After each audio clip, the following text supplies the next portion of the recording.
ओम शांति। आज हम 29 जनवरी 75 की अव्यक्त वाणी सुनते हैं। आज की वाणी का सार है परखने की शक्ति के प्रयोग से सफलता। सर्व शक्तियों और वरदानों के दाता शिव बाबा सच्चे राज ऋषि स्वरूप वत्सों के सन्मुख बोले। आज की यह सभी राज ऋषियों की सभा है। जैसे मधुबन शब्द दो बातों को सिद्ध करता है, एक मधुरता को और बेहद की वैराग्य वृत्ति को, ऐसे ही राज ऋषि शब्द है जिसका अर्थ है राज्य करने वाले। तो राज ऋषि है बेगर टू प्रिंस, जितना ही अधिकार उतना ही सर्वस्व त्याग। सर्व त्यागी अर्थात समय के ऊपर, संकल्प के ऊपर, स्वभाव और संस्कार के ऊपर अधिकार प्राप्त करने वाले। जैसे चाहे वैसे अपने समय, स्वभाव और संस्कार को परिवर्तन कर सके, अर्थात जैसा समय वैसा अपना स्वरूप व स्थिति धारण कर सके। ऐसे राजऋषि अर्थात सर्व अधिकारी और सर्व त्यागी बने हो। जन्म लेते ही कर्म प्रमाण, श्रेष्ठ सोमान प्रमाण, राज ऋषि का मर्तबा बाप दादा द्वारा प्राप्त हुआ है ना। सर्व अधिकारी बन गए हो या अभी बनना है, क्या समझते हो? आप सबका विशेष नारा कौन सा है? जन्मसिद्ध अधिकार है तो जन्म लेते ही प्राप्त है, तब तो अधिकारी बन ही गए हो ना। नॉलेजफुल अर्थात मास्टर ज्ञान सागर। जब मास्टर ज्ञान सागर बन गए तो नॉलेज अर्थात समझ से अधिकार प्राप्त होता है। समझ कम है तो अधिकार भी कम। नॉलेज फुल तो हो ना। अब लास्ट स्टेज क्या है उनको जानते हो? कर्मातीत बनने की स्टेज की निशानी क्या है? सदा सफलता मूर्त। समय भी सफल, संकल्प भी सफल, संपर्क और संबंध भी सदा सफल। इसको कहते हैं सफलता मूर्त। ऐसे सफलता मूर्त बनने के लिए वर्तमान समय प्रमाण विशेष कौन सी शक्ति की आवश्यकता है, जिससे कि सब बातों में सदा सफलता मूर्त बन जाए? वह कौन सी शक्ति है?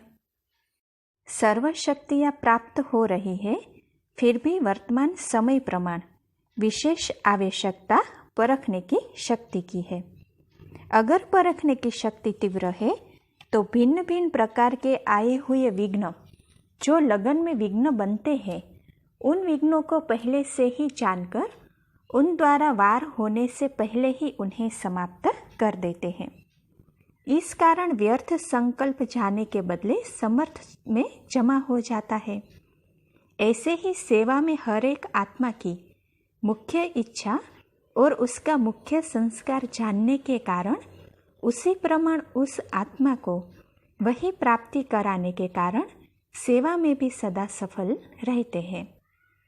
तीसरी बात यह है कि दूसरों को संबंध में आने का जो मुख्य सब्जेक्ट है, उसमें भी हर एक आत्मा के संस्कार तथा स्वभाव को जानते हुए उसी प्रमाण उसे सदा संतुष्ट रखेंगे। चौथी बात है समय की गति।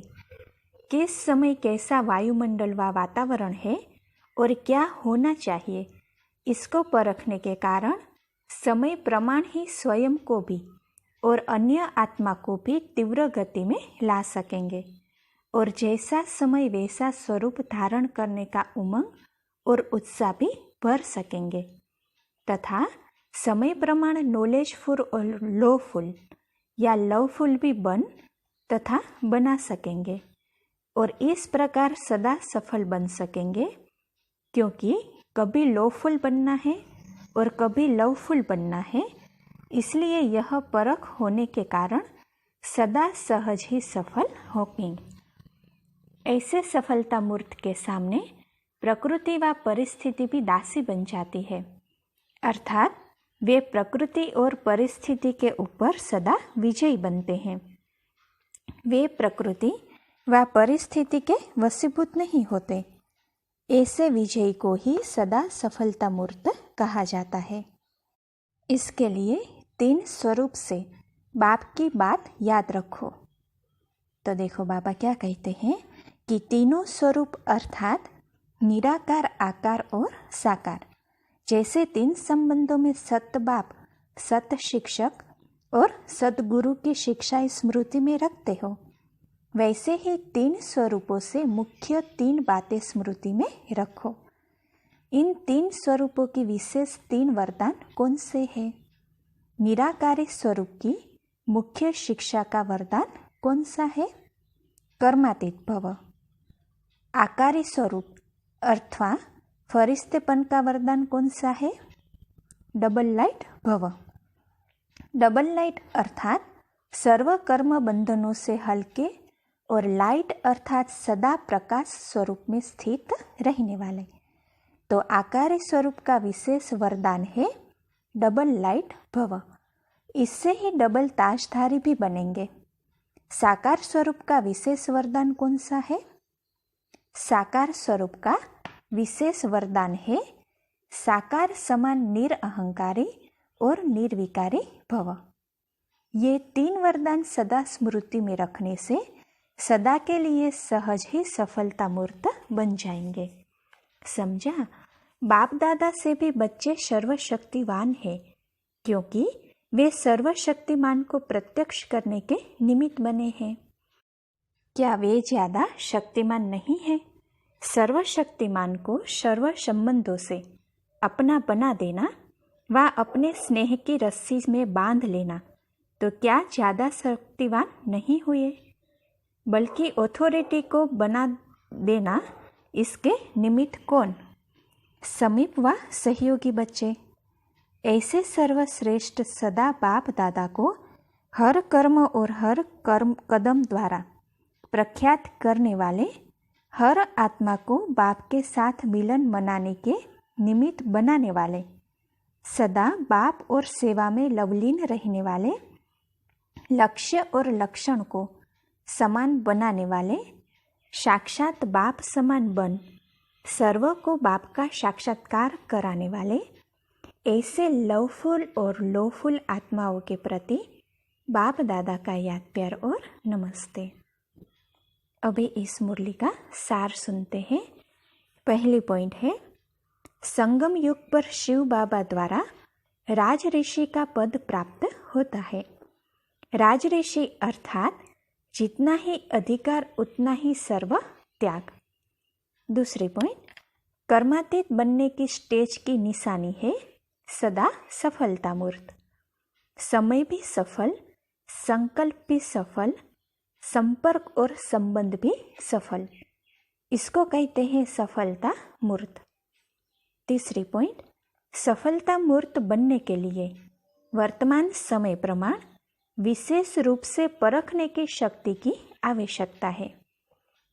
यह शक्ति होने से आने वाले विघ्नों को पहले से ही जानकर उसको समाप्त कर अपनी शक्ति को व्यर्थ होने से बचा सकेंगे। हर मनुष्य की आवश्यकता को परख उसको संतुष्ट रख सकेंगे। समय व वायुमंडल को परख पुरुषार्थ की गति तीव्र रख सकेंगे। नॉलेजफुल, लोफुल और लवफुल का संतुलन रखकर ही सफलता को प्राप्त कर सकेंगे।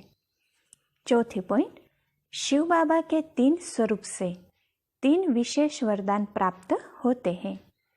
निराकार रूप कर्मातीत भव, आकारी स्वरूप से डबल लाइट भव जिससे डबल ताजधारी बनेंगे, साकारी स्वरूप से बाप समान निरहंकारी और निर्विकारी भव।